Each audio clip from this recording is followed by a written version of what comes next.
Depuis plusieurs mois, nos services de renseignement, en collaboration avec ceux de l'Alliance des États du Sahel, suivent de près un vaste réseau de déstabilisation orchestré depuis l'extérieur et dont les ramifications internes menacent notre souveraineté nationale. Nous souhaitons vous exposer les faits qui illustrent l'ampleur de ces manœuvres ainsi que les actions résolues prises pour y faire face. Il est porté à la connaissance du public burkinabé et de la communauté internationale que des individus résidant en République de la Côte d'Ivoire se sont activés dans une entreprise de subversion contre notre pays.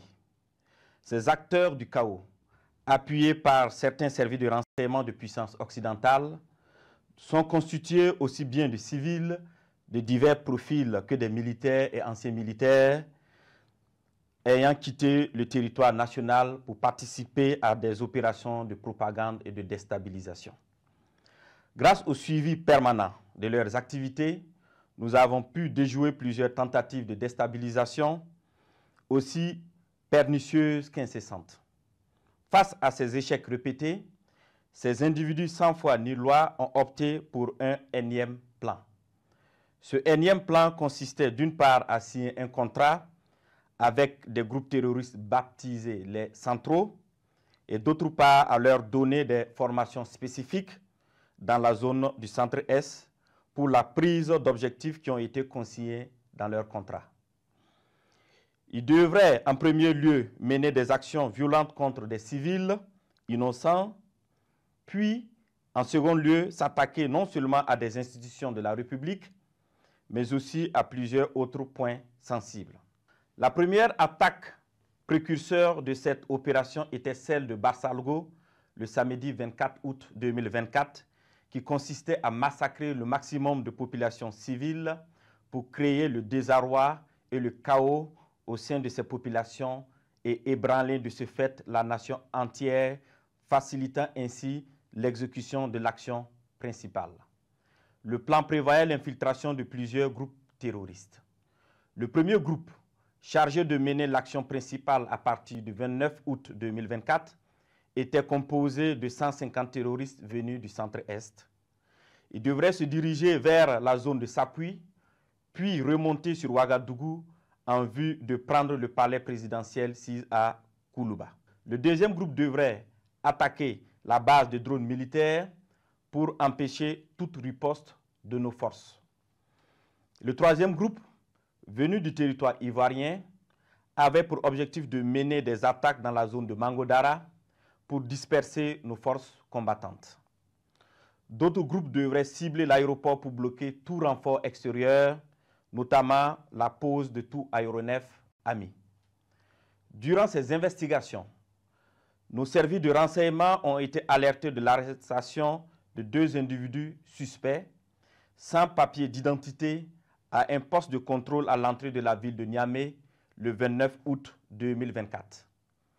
Après des auditions rigoureuses, ils ont révélé être accompagnés d'un certain Akouchi qui avait déjà passé le 10 postes de contrôle. Ce dernier a été arrêté plus tard, le lendemain, le 30 août 2024, à la gare Rimbo à Niamey, alors qu'il tentait de s'échapper. Des vérifications d'identité faites, il s'est avéré que le dénommé Akouchi n'est rien d'autre que le commandant Ahmed Kinda, précédemment chef de corps des forces spéciales. Censé normalement être en stage au Maroc, il s'est révélé être le chef des opérations de toutes ces attaques tristement planifiées. Les 2 individus suspects se sont révélés être en réalité 2 chefs terroristes, nommés Ousmane Abdoulaye et Amadou Idrissa. Toutes ces arrestations ont permis de dénouer une grande partie du complot et de mieux comprendre les manœuvres visant à déstabiliser notre nation. Ils ont été transférés plus tard au Burkina Faso. Une opération spéciale antiterroriste a été dès lors immédiatement lancée en lien avec ces projets de déstabilisation.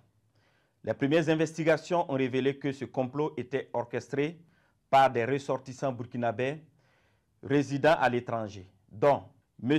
Aziz Diallo, ancien maire et député de Dori, travaillant actuellement en Centrafrique au compte d'un organisme international. Il est l'un des cerveaux présumés de cette conspiration. Sous le nom de code Ahmed le Centro, il est en contact avec un groupe terroriste de l'État islamique au Grand Sahara, EUGS, à travers un de ses oncles installé dans la ville de Dori. 2. M. Ousmane Moumouni Raouni Diallo, oncle de M. Aziz Diallo, ancien combattant de l'EUGS, ancien coordinateur des négociations avec le groupe terroriste sous l'ancien président Damiba. 3. M. Aziz Dabo, ex-agent de l'Agence nationale de renseignement ANR, en fuite, connu sous le nom de code Lionel. 4. M. Abdoulaye Bari, connu sous le nom de code Le Voyageur, il est le lien entre les puissances occidentales, les terroristes et la partie militaire. 5.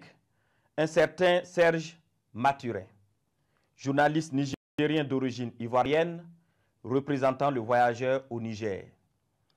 Il a hébergé le commandant Ahmed Kinda la nuit du 29 août 2024 pour lui permettre de s'échapper et devrait faciliter également l'infiltration de tout le commando à l'est du Burkina Faso. M.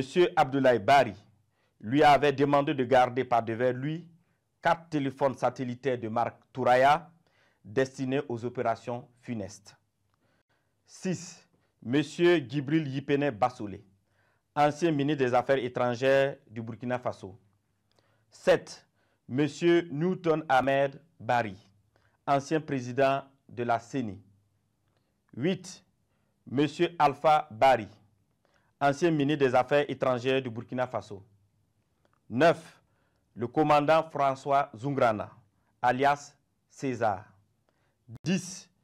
Le commandant Herman Zongo, qui renseignait sur les positions des vecteurs aériens et des mouvements de l'armée. 11. Le commandant Joanny Kompori, ancien directeur général de la SONABI, qui recherchait des drones kamikazes. 12. Le colonel Zala, travaillant dans le système des Nations Unies en Centrafrique. 13.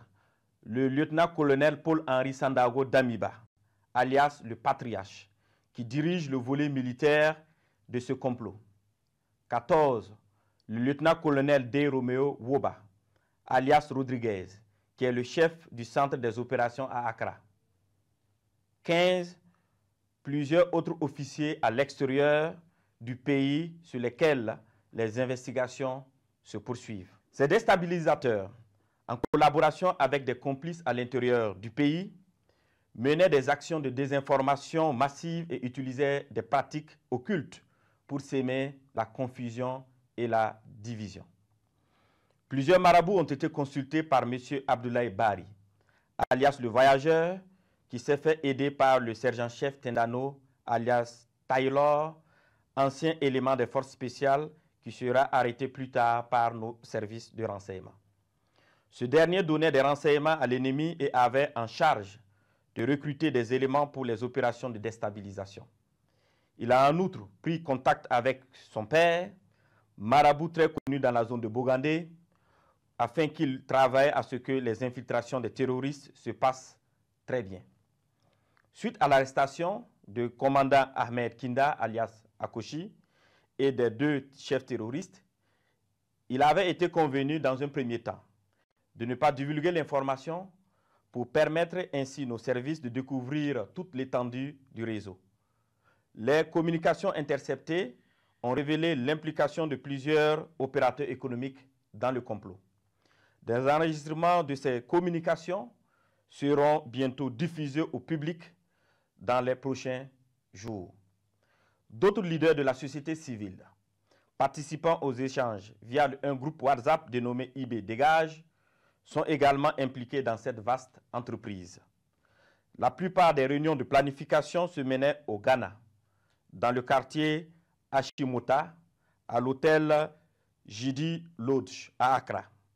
Certaines autres réunions se menaient à Tamale, en présence de M. Abdoulaye Bari, alias le Voyageur, et du lieutenant-colonel D. Romeo Woba, alias Rodriguez. Dans un second temps, Il avait été convenu que le commandant Ahmed Kinda alias Akoshi, le sergent-chef Tendano alias Taylor et les deux chefs terroristes, accompagnés de l'une de nos équipes, montrent le site de stockage de leurs équipements et de leurs matériels divers.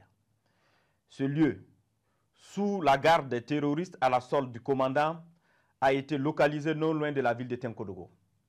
Une fois sur place, ceux-ci ont tenté de s'échapper, mais des échanges de tirs sont suivis, au cours desquels ils ont été neutralisés en sus de plusieurs autres terroristes.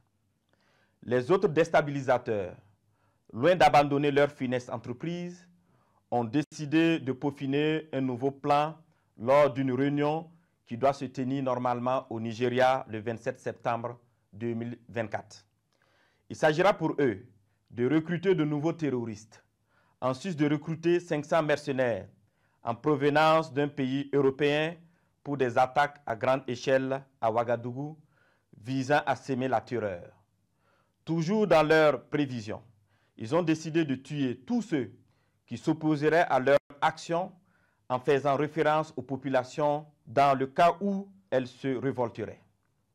Ainsi, pour préserver leurs familles et leurs proches de toutes les représailles des populations contre eux, ils ont décidé que chacun d'eux exfiltre sa famille et ses proches avant le début de leur opération. Grâce aux informations recueillies, nous avons pu identifier les participants prévus à cette réunion de coordination à venir au Nigeria, parmi lesquels devraient figurer 1. Le commandant Ahmed Kinda, alias Akoshi. 2. M. Abdoulaye Bari, alias le voyageur. 3. L'ancien DG adjoint de l'ANR, radié des cadres des forces armées nationales, M. Ouedraogo Sekou. Le lieutenant-colonel D. Romeo Woba, alias Rodriguez, ainsi que des personnes issues de ce pays frère qu'est le Nigeria, qui sont impliquées dans cette sinistre entreprise.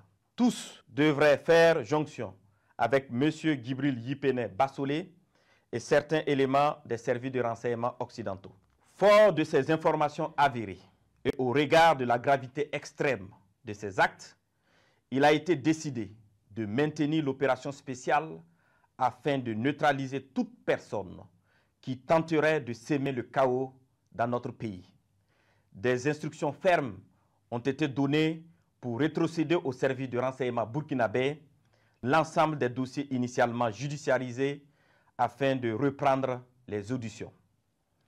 À l'endroit des familles et des proches de ces terroristes, il leur est conseillé de les dénoncer, de les dissuader de poursuivre dans cette voie destructrice et de se départir formellement de toute action subversive.